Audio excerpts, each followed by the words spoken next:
I think the defining characteristic of Tom's leadership over the last 10 years has been his unwavering and steady commitment through a really challenging period to the values that make our institution unique and special. I think Tom has been a tremendous leader. I think that he has really set the tone for the quality of the intellectual environment that's created in the law school. And he obviously also has just created a very congenial atmosphere also.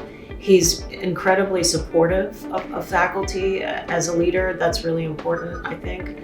And he has a great way about him of making people feel comfortable and included and respected and appreciated, frankly. I think people would not necessarily associate Tom with the humanities, and by that I mean law and philosophy, law and history, law and literature, but actually he's been a great support for all of that. I mean, like in the Dewey Lecture today, the big law philosophy event, he always showed up and he led the introduction of the speaker. He was at the lunch and he talked philosophy with all of us. So that was the thing about Tom, not any one particular story, but just that he always showed up.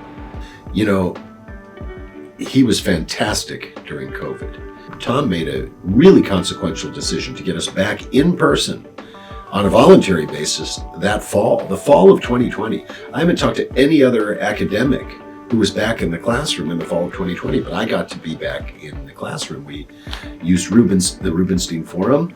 Students were widely spaced apart, and I tell you, I think that was really great for everyone's psychic health. We weren't on Zoom, we were in person. Yeah, it was a little awkward, but it was normal. One innovation of Tom's that I'm a real fan of, and that, to be honest, I wasn't sure that it would or could happen, was our reform of the 1L curriculum.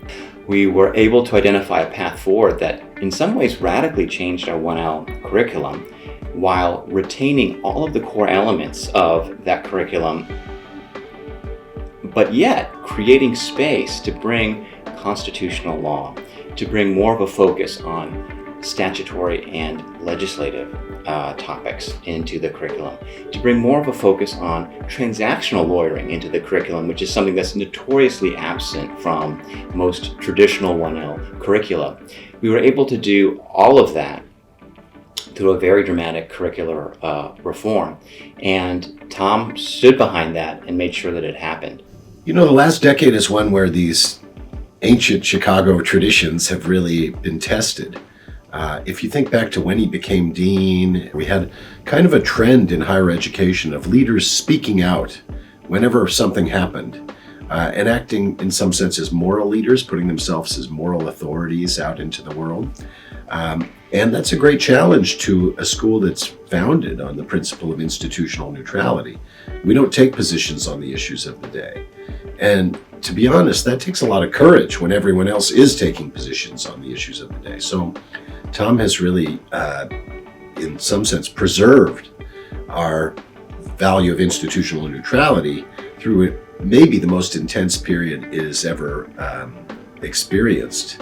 Well, the thing that I will always remember about his deanship, which I'm sorry to see coming to an end, I might add, Tom never boasts about himself. I don't think I've ever heard him boast about himself. In fact, when I compliment him and I'll say, boy, you really handled that situation well, he acts as if, oh no, it was an accident. So I read it in the newspaper, or, you know, oh no, I can't remember who I got that idea from. Not true.